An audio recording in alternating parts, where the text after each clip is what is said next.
Now I will discuss the science of class 8 lesson 4 page number 56. The above reaction is a chemical displacement reaction in which more active metal zinc displaces a less reactive metal copper from its salt solution copper sulfate।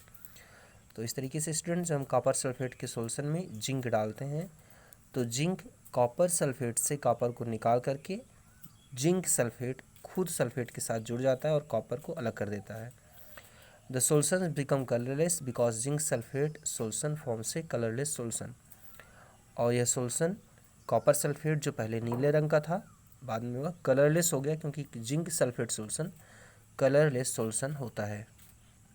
अब students beaker सी का देखते हैं जिसमें iron sulphate solution था और इसमें हमने zinc डाला था। The light green colour of iron sulphate solution changes to colourless solution and a grey deposit of iron metal of iron is formed on the surface of zinc. तो क्या होता है बीकर सी में कि बीकर सी में iron sulphate था जो green colour का सोल्यूशन था। जिंक आयरन सल्फेट से रिएक्ट करता है, आयरन को निकाल देता है और जिंक सल्फेट सोल्यूशन बनता है। जिंक सल्फेट कलरलेस होता है और आयरन जिंक मेटल के ऊपर डिपॉजिट हो जाता है, जमा हो जाता है। The chemical reaction can be represented और उसमें जो केमिकल रिएक्शन है उसको कैसे लिखेंगे, तो फेरस सल्फेट सोल्यूशन था, इसमें हमने जिंक डाला था तो जिंक सल्फेट बना था ZnSO4 plus iron Fe। The above reaction is a chemical displacement reaction in which more active metal zinc displaces a less reactive metal iron from its salt solution। तो ये जो ऊपर का रिएक्शन है यह भी डिस्प्लेसमेंट का रिएक्शन का एग्जाम्पल है क्योंकि जो ज़्यादा एक्टिव मेटल है जिंक इसने कम एक्टिव मेटल आयरन को उसके साल्ट सोल्यूशन से अलग करके खुद का कंपाउंड जिंक सल्फेट बनाया। The solution become colourless because zinc sulphate solution form से colourless solution. Zinc sulphate colourless होता है इसलिए सोल्यूशन कलरलेस हो गया और आयरन सल्फेट हरे रंग का होता है। अब स्टूडेंट्स हम देखते हैं बीकर डी में। बीकर डी में क्या था, आयरन सल्फेट और उसमें हमने कॉपर डाला था।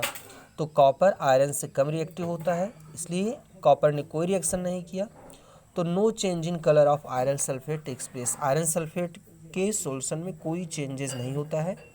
No deposit is formed on the piece of copper और कॉपर के ऊपर कुछ जमा भी नहीं होता है। From the above observation it implies that no chemical reactions takes place. तो इस तरीके से हमने देखा कि बीकर डी में कोई भी केमिकल रिएक्शन नहीं हुआ। It is because copper is less active than iron, क्योंकि कॉपर आयरन से कम एक्टिव होता है।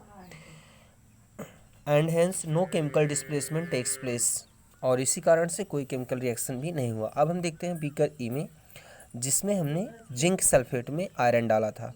No changes in colour of zinc sulphate takes place and no deposit is form on the piece of iron. Zinc sulphate के solution में तो zinc sulphate के solution में कोई चेंज नहीं होता है क्योंकि आयरन जिंक सल्फेट से कम एक्टिव होता है।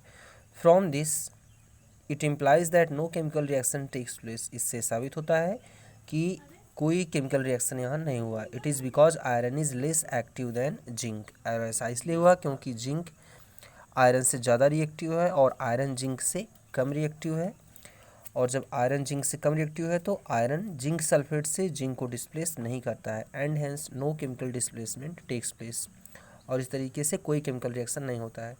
तो स्टूडेंट्स यहाँ ये इंपॉर्टेंट चीज़ है कि कोई साल्ट के सोल्यूशन से किसी मेटल को तभी दूसरी मेटल डिस्प्लेस करेगी जब दूसरी मेटल साल्ट सोल्यूशन के मेटल से ज़्यादा रिएक्टिव होगी। तो अब हम देखते हैं students reactivity series of metal on the basis of vigor of the reaction with the various chemical reagents such as oxygen, water and acid, as well as displacement reaction, the metals have been arranged in a series in the decreasing order of their reactivity।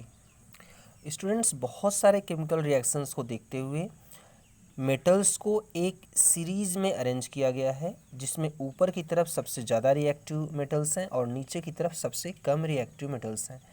This arrangement of metals in A series is in decreasing order of their reactivity is called activity और reactivity series of metals. और इस तरीके से metals की जो series बन रही है जिसमें ऊपर की तरफ सबसे ज़्यादा रिएक्टिव मेटल और नीचे की तरफ सबसे कम रिएक्टिव मेटल्स हैं, इस सीरीज़ को हम कहते हैं रिएक्टिविटी सीरीज़ ऑफ मेटल्स।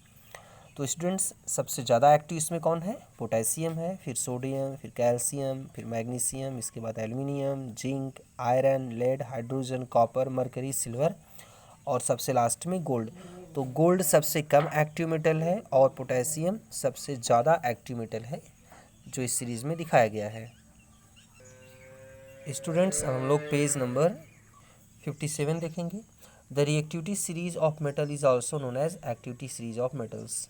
और मेटल्स की सीरीज़ को हम रिएक्टिविटी सीरीज ऑफ मेटल के अलावा एक्टिविटी सीरीज ऑफ मेटल्स भी कहते हैं। इसमें फर्स्ट पॉइंट है students, in the reactivity series the most reactive metal is placed on the top whereas the least reactive metal is placed at the bottom। तो सबसे ज़्यादा जो एक्टिव मेटल है वो सबसे ऊपर है और सबसे कम एक्टिव मेटल नीचे है। The more reactive metal has greater tendency to form compounds. ज़्यादा रिएक्टिव मेटल्स कंपाउंड ज़्यादा बनाती है। So much metals are found only in the form of their compounds. यही कारण है कि मेटल्स धरती के अंदर अपने कंपाउंड के रूप में पाई जाती हैं, साल्ट के रूप में पाई जाती हैं। Less reactive metals such as silver, gold and platinum are found in free state in the earth crust. और कम एक्टिव मेटल्स जैसे सिल्वर, गोल्ड और प्लेटिनम ये ज़्यादातर फ्री स्टेट में अर्थ क्रस्ट में पाई जाती हैं, हमारी मिट्टी में पाई जाती हैं। स्टूडेंट्स अब हम इन्फोबिट देखते हैं। 3 of 5 main air pollutant are the acid of non metals such as carbon monoxide, nitrogen dioxide and sulphur dioxide. तो ये तीनों सबसे ज़्यादा एयर पॉल्यूटेंट प्रोड्यूस करते हैं। स्टूडेंट्स अब अगली हेडिंग हमारा chemical properties of non metals. अब हम ये देखेंगे कि नॉन मेटल्स दूसरे एलिमेंट के साथ कैसे रिएक्शन करती हैं। स्टूडेंट्स इसमें फर्स्ट है रिएक्शन विथ ऑक्सीजन। अब ऑक्सीजन हर जगह पाया जाता है, हमारे एयर में है, वाटर में है, सॉइल में है और सब ज़्यादा रिएक्टिव भी होता है। इसलिए हम सबसे पहले ऑक्सीजन के साथ रिएक्शन पढ़ेंगे। Non metals react with oxygen to give covalent oxides. तो नॉन मेटल्स ऑक्सीजन के साथ रिएक्ट करके अपने ऑक्साइड देती हैं। Such oxides are either neutral और एसिडिक इन नेचर। और नॉन मेटेलिक ऑक्साइड या तो न्यूट्रल होते हैं या फिर एसिडिक होते हैं। Acidic oxides of non metals react with water to form corresponding acid. और जो non metallic oxide acidic nature के होते हैं वो पानी में घुल करके एसिड बनाते हैं। Reaction of some common non metals with oxygen are described below. नीचे कुछ नॉन मेटल्स का ऑक्सीजन के साथ रिएक्शन डिस्क्राइब किया गया है। स्टूडेंट्स इसमें पहला है nitrogen. Nitrogen react with oxygen under different condition to form 5 different oxides. तो नाइट्रोजन ऑक्सीजन के साथ अलग अलग कंडीशन में नाइट्रोजन के ऑक्साइड बनाता है। Some of these are neutral. कुछ नाइट्रोजन के ऑक्साइड न्यूट्रल होते हैं, while others are acidic in nature.